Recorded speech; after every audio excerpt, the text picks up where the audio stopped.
Hi, folks. Um, yeah, so we start now talking. We've talked about reflection and images formed by what we call plane mirrors, flat mirrors. Right now we start to talk about curved mirrors, right? And our mirrors, or the mirrors that we talk about, can either be concave or convex, right? And we will assume that our mirrors are spherical, which means literally like you have a sphere. In this case, let's say that it's reflective on the inside, and you cut part of that sphere away, and we're looking at part of that sphere right now.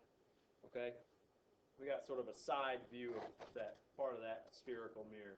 It's called a concave mirror. The reflective surface is in here. Okay, so we're going to have to define a few things. All right, the first thing we're going to define is called the principal axis. All right, and that's a line that goes right down the middle of the center of the, in this case, the mirror. Okay, we'll talk about principal axes also with lenses later on. Okay, and what we're going to do is look for, like we did before, look for images of objects. Okay, now this spherical mirror has what's called a center of curvature, right? And it's literally like if we were to say, well, right, just like we said, this is part of a greater circle. Well, this is the center of the circle, right? The center of curvature, what we call the center of curvature. Now, as it happens, if we take a ray, and like we said, there are an infinite number of rays of light, in this case, that come off the tip of that arrow. But we're going to look at a few specific ones. One of them is this, a ray that's parallel to the principal axis. All right? And that's the same as saying, that's like, if this thing were, if we just said like the sun is like super, super far away, right? Well, all the rays that come from the sun all come in, we would say, parallel to the principal axis, right? So what we're going to say is there's a rule that any ray that comes in from really far away, or what we're really saying, parallel to the principal axis, yeah, right. Those rays, well, now, everything has to abide by the law of reflection, right? Where there's an incident angle here, and there's a reflected angle there, and those two angles have to be the same thing. Now, notice also, right, that this line here that we've drawn from where our ray hit through the center of curvature is, by definition, a normal to the surface right here, right? The surface right here, looks like that. A tangent to it, at least, looks like that. And so this dotted line is really like a radius, right? It goes to that point, and so it has to be normal right there. Okay?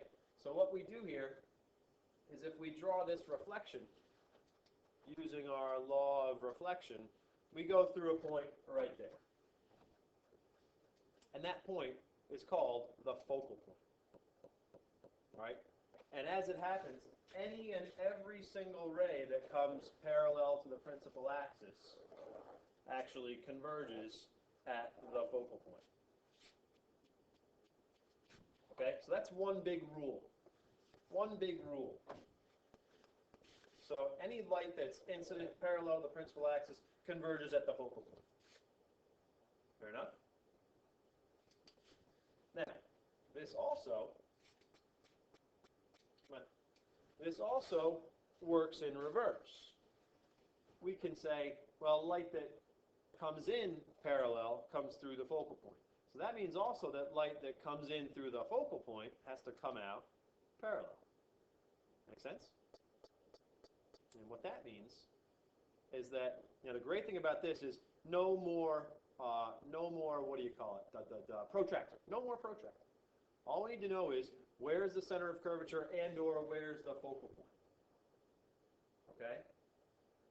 One more thing that I will tell you is if this focal point is at a distance that we call f from the mirror, I hope it's not too much of a stretch to tell you that, well, and this is r, really, okay, that r is 2f, or the distance to the focal point is half the distance to the center of curvature, or half the radius of that spherical mirror. okay? But anyways, let's go back here to our rules, right? We just had, so what I was saying, I guess, was as long as we know where the focal point is, I mean, yeah, you might even notice that these don't even look like they're the same angle. And there's a reason for that we're going to get to in the next page, but actually not.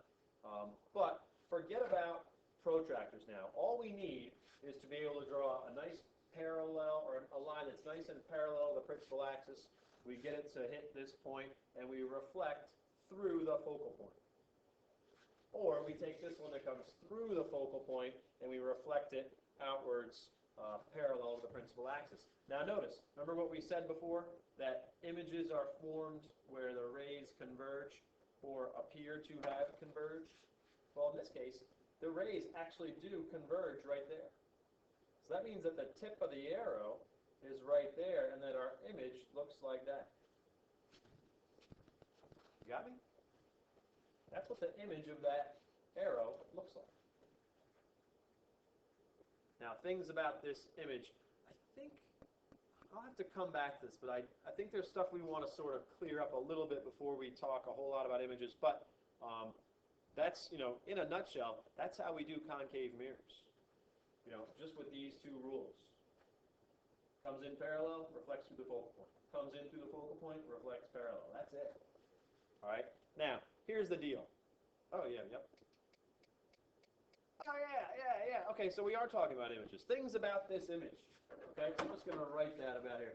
Things, or no, not things. Let's say characteristics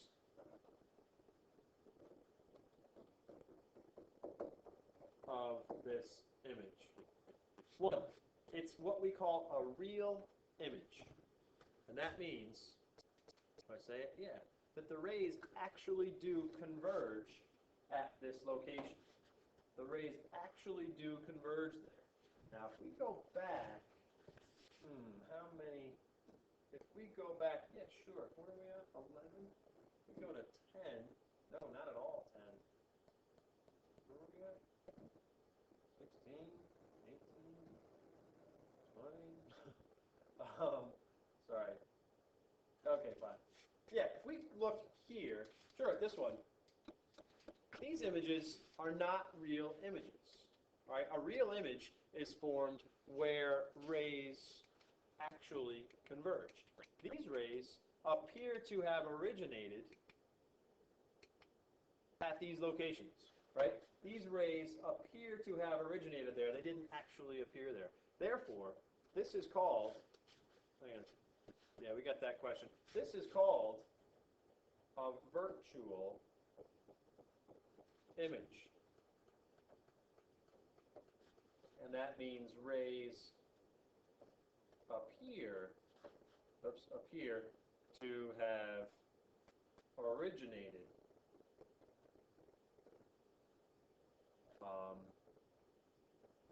at the image. Appear to have originated. As opposed to, oh boy, here's another virtual image. The rays seem like they came from there, even though they didn't. Another virtual images. Another virtual image. That means that images formed by flat mirrors are always virtual. But this one is a real image because the rays actually do converge after bouncing off the mirror. They actually do converge at our location right there. That makes this a real image. All right, that's some vocabulary you have to know. What else? Well, we could, yeah, sure. Oh, there's more. We can say that this image is, so that's one. Two, this is what we call an inverted image. It's upside down. And we would say that three, the magnification is actually less than 1. Well, the absolute value of the magnification is less than 1. And actually, we would say this, that the magnification is negative, which means this thing is inverted. And it's, well, the absolute value is less than 1, so we'd actually say this. Is that right? Yeah, it's not as big as, it has a smaller absolute value than 1, but it's negative. So that's how we would characterize the magnification. All right? It can be a little tricky. So that's about it. It's inverted, it's real, and its magnification is between 0 and -1. Okay? So this means the negative part means inverted. And this part means it's smaller than the object. Okay? Now, here's something about this point. Doesn't that not even look like the same angle? Well, it might not be because of all this. Read as you like. And what it says is basically this. If we look at lots and lots of this mirror, this spherical mirror here, and we really do take tons and tons of rays that come in parallel to the principal axis, well, geometrically, they actually don't all converge right there. Right? Here's the center of curvature. Here's half that radius for the focal point. Right? Some of the rays actually, like you see here, converge right there. Right? Some of them converge right here. Some do converge at the focal point. Well, that makes for a blurry image. If rays don't all converge at the same exact place, it makes for a blurry image. So if you use lots of the mirror, use this whole mirror, well, what we get is an image that's blurry because the rays aren't actually converging at the same place. But if we only use some of the mirror over here by covering some of the mirror with an aperture, or just covering it up, now we use part of the mirror that's pretty darn flat. And then those rays come a lot closer to actually converging at the focal point. Okay? And you get a much sharper image. So, all that said, when we do our, what do you call them from now on, our rays are called ray diagrams, we're going to draw this. And we're going to pretend that we're using such a small part of the mirror that it's actually pretty darn flat. So when we draw our ray diagrams, like here's one we'll draw, notice that I'll draw my ray not to the actual mirror, but I'll draw it to this dotted line. See that right there? I drew it all the way to the dotted line. That's real important. All right, we're assuming that we're using a small enough part of the mirror that there will be no aberration at all. All right, now, here's the center of curvature. Here's the focal point, right, where the focal point's half as far away as the center of curvature is. Here's a ray, the first one we drew right there, that goes in parallel to the principal axis. Well, the rule is it has to reflect through the focal point, right? Right? Now, here's this one gets tricky, because look at this. We say here's a ray that goes, well, it can't go to the focal point and then reflect off the mirror, so we bring it from the focal point through the tip and let it hit the mirror. That one's got to reflect parallel. Yeah? Now, image is formed where the rays converge. They will not converge over on the left. But it appears, what the heck is this? Oh yeah, you know, you don't have to do this third one. But you can always do one through the center of curvature that reflects right back on itself. Because remember this, that line from a center to curvature, from the center of curvature to the mirror is really, by definition, I'll draw it up here, right? Here's the whole mirror. If we go from center of curvature to there, this is by definition a right angle. It'll bounce right back that way. All right, so that's a third ray you can draw. Right, again, the rays, where the rays converge, that's where the image is. But these rays all spread out on the left. But they look like they came from over here. There's our image. This is a virtual image. Yes? It looks like the rays originated there. It's also, this is also, let's see, it's upright. And its magnification is greater than 1. Right? That means image bigger than object. Right? And it's, you know, bigger than +1 because the image is upright. Okay? I don't want to go into these guys yet, convex mirrors. We'll go into those on Tuesday. So what I do want to do, how am I going to do this? How am I going to do this? All right, here's your job. Yes, here's your job. I want you to draw the following on your own piece of paper. All right, you will draw the following. Here's your piece of paper. You can draw yourself a principal axis down the middle. In the middle of the page, somewhere, draw yourself a mirror line, nice and straight.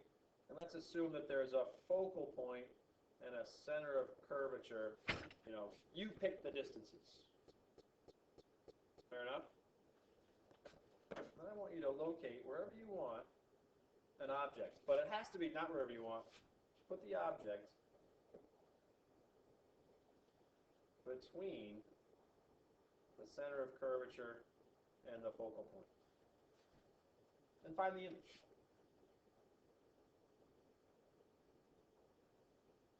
How big do you make the object? Up to you. Don't make it huge. You know, how big do you make the center of curvature and the focal distance? Up to you. All right? But I want this ray diagram. You'll have to have, you know, rays that go like this and then reflect through here, and then this one, you know, does this and that, and this one could come through there and then back and all this. So there's some rays to draw, and just follow the rules, right?